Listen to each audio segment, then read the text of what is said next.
Maillard Abogados Laborales presenta. Seguimos aquí en Salud, Dinero y Amor y ya está con nosotros en la línea César Maillard. Él es socio director del despacho Maillard Abogados Laborales. César, muchas dudas todavía respecto a este registro que tienen que hacer las empresas para acatar esta ley del outsourcing. Platícanos cómo va, qué se necesita hacer. Hay mucha confusión todavía. Cuéntanos. Hola, mira, claro que sí. ¿Cómo están, Romy? ¿Cómo están ahí en cabina? Como saben, el pasado 23 se publican, los famosos lineamientos sobre la subcontratación. En los lineamientos hablan ya sobre el registro, sobre el REPSE, se va a llamar REPSE el registro. Y ya por fin se publicaron unas instrucciones y anexos. Si bien es cierto, se suponía que el registro iba a empezar a partir de 30 días después de la publicación de la entrada en vigor de la reforma. Bueno, también pasó que tratando de entrar al registro para hacer el registro de las empresas y de los contratos y servicios especializados, los primeros días nos dimos cuenta que la página no funcionaba, que la página se trababa, pero en fin, son cosas nuevas, son cosas tecnológicas. Por suerte ahorita ya contamos con lineamientos, por decirlo de alguna manera, o con instrucciones para el registro. Y mira, es largo el documento que publica la Secretaría, sin embargo, me gustaría hablarles de los requisitos para la inscripción primero y luego nada más tocar los subtemas y si quieren ya en una entrevista o en una plática más adelante abordamos lo demás. Mira, en un principio, evidentemente te marcan todas las instrucciones y evidentemente la primera es ingresar a la página del repse.stps.gov.mx. Luego, al tener el ingreso ya listo, evidentemente vamos a tener que registrarnos con la firma electrónica o con la e-firma, como se le conocen en día, que es la clave que nos da el SAT. Evidentemente vamos a tener que agregar nuestros generales. Si somos persona moral, va a tener que venir la razón social. Evidentemente van a tener que estar acompañados el RFC, el CURP, la clave de lector, el número de trabajadores, nombre comercial y otros datos de contacto, así como teléfono o correo principal de la persona que va a estar atendiendo el contrato en particular. También una de las cosas que ya más hemos escuchado es la validación de datos, y la validación de datos habla del cumplimiento de obligaciones de seguridad social y fiscales también, o fiscosociales como las conocemos, ¿no? Pueden ser SAT, INSS e Infonavit. Y luego, ¿qué pasa? Puede haber dos supuestos. En caso de que se detecte algún incumplimiento anterior, te van a señalar la imposibilidad para que te verifiques ante esa situación y te regularices. Y en caso de que te dé la opción de adjuntar opiniones positivas, pues seguirás al siguiente paso, adjuntar el acta constitutiva. Y aquí es donde, esto es una de las cosas en las que quiero hacer hincapié, porque los datos que te requiere son la entidad de registro, la fecha en la que se protocolarizó, los datos de identificación del notario o corredor fiscal. Aquí yo insisto que se haga a través de notario por regla general y no de corredor fiscal, insisto, y no de corredor público. César, muy buenas noches. Te saluda Marilena Vega. Perdón que te interrumpa. ¿Son las empresas que solamente tienen notario, que están registradas bajo notario? Porque hay muchas empresas, están dadas de alta, pero no están bajo notario, suscritas, o hay personas físicas morales, o hay con actividad empresarial, en fin, ¿para quiénes son y estas qué procede? ¿Cómo se registran?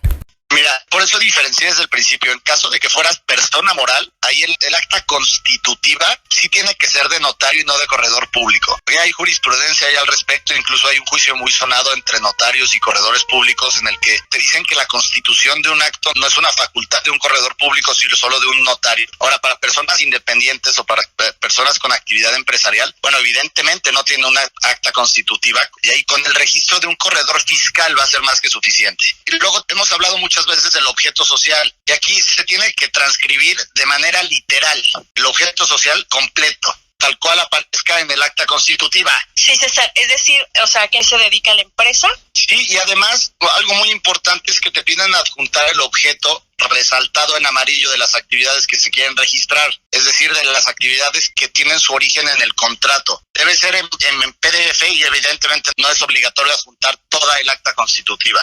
Ahora bien, cuando se trata de una actividad especializada, en este apartado que nos da el propio sistema, se tiene que transcribir el objeto social, la actividad a registrar y se tiene que seleccionar una categoría de las que aparecen ahí en el listado del catálogo. Oye, pues César, reitéranos nuevamente tu correo electrónico, nos quedan ya unos pocos segundos, pero sí es importante que la gente pueda contactarlos en caso de tener alguna duda. Claro que sí, mira, los últimos 3 puntos nada más rápido son el registro patronal, el domicilio y las documentaciones fiscales, como ya les mencioné anteriormente. Mi correo electrónico es cesarmdemama@maillard.com.mx. Maillard se deletrea M de mamá, de Alfonso, I de Ignacio, L de Lalo, L de Lalo otra vez, A de Alfonso, R de ratón, D de dedo.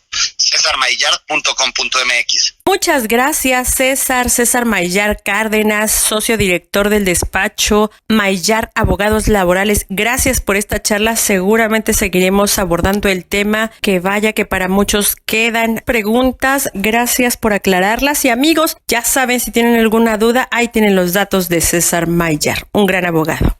Gracias, Male. Buenas noches. Igualmente. Gracias, Romy. Seguimos con más información aquí en Salud, Dinero y Amor. Maillard Abogados Laborales presentó. Seguimos en Salud, Dinero y Amor, y en este lunes 7 de junio, además de ser un día, por supuesto, muy importante por las elecciones que recién acabamos de pasar, también el día de hoy es importante porque tenemos de visita aquí en México a la vicepresidenta de Estados Unidos, Kamala Harris. ¿Cuál es la proyección y cuáles serían los beneficios de esta visita? Para ello nos da muchísimo gusto saludar esta noche vía telefónica a Mónica Lugo. Ella es directora de Relaciones Institucionales en Prodensa. Muy buenas noches, Mónica. Qué gusto saludarle. Muy buenas noches, muchas gracias. Un gusto estar aquí con ustedes.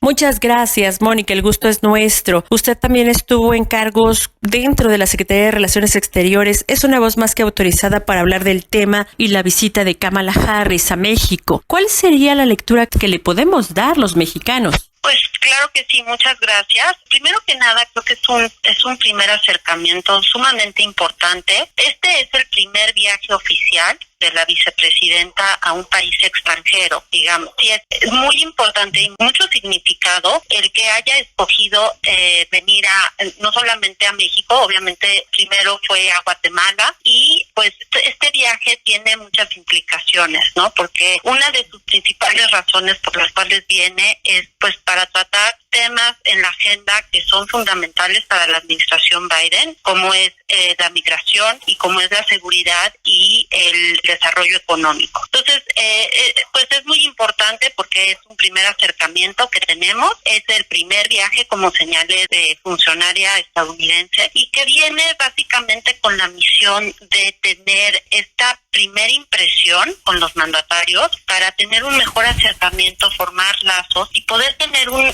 entendimiento de cuáles son las causas principales de estos problemas. Gracias, Mónica. ¿Y cuáles son los temas principales? Ya sabemos que uno de ellos es migración y otro es medio ambiente, pero ¿cómo anticipas tú el entorno de esta reunión cuando la forma de pensar es totalmente diferente en la política del presidente López Obrador y del presidente Biden, sobre todo en materia ambiental? Yo creo que va a ser una reunión y un acercamiento muy cordial. Recordemos que la administración Biden es muy institucional y han tenido muchísima formación en la diplomacia, ¿no? Tiene altos funcionarios que son diplomáticos y con una gran experiencia de hace muchos años. Entonces, el tener como centro la diplomacia, esto requiere pues el tener un entendimiento de las contrapartes y el tener conversaciones cálidas y basadas en respeto. Yo creo que como es un primer acercamiento y es una visita, digamos, oficial, vamos a tener unas reuniones, pues, en ese sentido. Va a haber mucha disposición, va a haber mucha cordialidad y vamos a tener, yo creo que un primer acercamiento para reuniones futuras. Me parece que esta primera reunión, y ya lo anunciaron también por parte de Estados Unidos, es un primer acercamiento y va a ser parte de un plan integral que piensan anunciar en la administración Biden. Recordemos también que el presidente Biden dejó como encargada a la vicepresidenta Harris para llevar el tema migratorio. Y este es uno de los temas más álgidos en la agenda política de Estados Unidos también. Ha sido un tema que desde hace mucho tiempo tiene esta algidez y esta gran sensibilidad en el Congreso y en otros aspectos políticos del país. Entonces, sin duda es un tema delicado, ¿no? Que necesita tratar con mucho cuidado la vicepresidenta. Entonces, me parece que este viaje va a ser como un primer sondeo de cómo está la situación, de entender los problemas en profundidad sobre la migración y seguridad que tanto aquejan a nuestra región, y el buscar soluciones conjuntas y de cooperación con estos países. Mónica, buenas noches. Le saluda Claudia Villegas. ¿Cuál es su interpretación, su perspectiva del ambiente que se vive entre México y Estados Unidos en el marco de esta visita, pero sobre todo ante los resultados que tenemos en elecciones, en donde no hay impugnación, donde no se presentó un fraude? ¿Cómo se va a vivir esta reunión con este contexto? Va a haber como decía, una cordialidad. Vienen en un ámbito y en un ambiente de cordialidad, de diplomacia. Claro que las elecciones vienen apenas de suceder, tiene muy poco tiempo y todavía no hay resultados claros en muchos aspectos. Entonces me parece que van a ser más precavidos en ese aspecto, precisamente porque no hay resultados oficiales y no hay un tema real hasta ahora de impugnaciones y de conflictos postelectorales como tal, ¿no? Oficialmente. Entonces yo creo que ahí van a ser muy cuidadosos en dejar que pues el tiempo transcurra y que se decida oficialmente cuál va a ser la postura y cuáles fueron los resultados de las elecciones antes de tomar una postura, un dicho al respecto, ¿no? Yo creo que aquí van a buscar evadir ese tema porque precisamente pues es un proceso interno y soberano del país que todavía pues no hay una definición al respecto. Gracias, Mónica. Nuevamente Marielena Vega. Además del tema migración, que es muy importante para Estados Unidos, el tema de seguridad y el tema laboral, seguramente que también estarán dentro de esta visita de la vicepresidenta de Estados Unidos a México. ¿Qué podemos esperar de ello? Pues estamos viendo ya denuncias laborales e incomodidad dentro del tema laboral. Así es. Yo creo que en el tema laboral, si bien hay todavía varios aspectos que México tiene que resolver, me parece que el gobierno ha sido muy claro en estar alineado en ese sentido con Estados Unidos. México, recordemos, hizo una reforma laboral en 2019 que pues va de la mano completamente con lo establecido en el TEMEC, por ejemplo, ¿no? Entonces, ahí el gobierno de México ha hecho mucho énfasis en querer cumplir con esta. Pero ya vienen demandas, ya hay molestias de muchas empresas norteamericanas. Así es. El hecho de que haya demandas quiere decir que efectivamente pues hay todavía temas que resolver, pero eso no implica que el gobierno de México no esté alineado con Estados Unidos. O sea, el gobierno de México ha buscado implementar las reformas laborales para cumplir con eso y dar respuesta a estas demandas. Entonces, yo creo que, por ejemplo, el primer caso que tenemos con la planta de GM en Guanajuato va a ser un ejemplo, va a ser clave y va a servir de precedente para saber cómo el gobierno de México va a actuar frente a este tipo de situaciones vis-a-vis Estados Unidos. Vemos que ya, por ejemplo, la Secretaría de Trabajo en ese sentido ha impuesto medidas para dar cumplimiento y tratar de resolver este tipo de conflictos o de quejas y demandas de Estados Unidos. Entonces yo creo que ahí sí el gobierno de México va a buscar tener acciones que den respuesta a las demandas de Estados Unidos. La implementación del TEMEC, ¿no? va a venir mucho más fuerte ahora que ya la administración Biden está ya más cómoda en el poder, ¿no? En los cargos de los altos funcionarios que ya están ahí y que van a empezar a buscar ya una respuesta por parte de México para el cumplimiento del tratado, también en el aspecto de seguridad y también en el aspecto del medio ambiente. Entonces, estos temas sí van a seguir siendo mucho más álgidos, pero pues me refería específicamente al tema laboral. Ahí sí yo creo que va a haber un poco más de cooperación o colaboración en un sentido de que también el gobierno de México busca implementar la reforma laboral que instauró en 2019. Mónica, de nueva cuenta Claudia Villegas. ¿Cómo ven ustedes este factor de las vacunas en la relación diplomática entre México y Estados Unidos? ¿Nos están donando 1 millón de vacunas así nada más? ¿O habrá un momento en que se acumule una deuda y se tenga que pagar de alguna manera, Mónica? Mira, ambas administraciones han sido muy cuidadosas en manejar este tema como por separado, y el decir que el gobierno y la administración Biden efectivamente va a donar 1 millón de vacunas a México, y es algo que también va a hacer con otros países. No vamos a ser el único país al que le van a donar vacunas, ya lo anunció también el presidente Biden la semana pasada. Va a haber donaciones, digamos, a varios países para ayudar en ese sentido. Ahora, claro que los tiempos son muy coincidentes, ¿no? Y me parece muy extraño porque en la política, pues en realidad nada es coincidencia.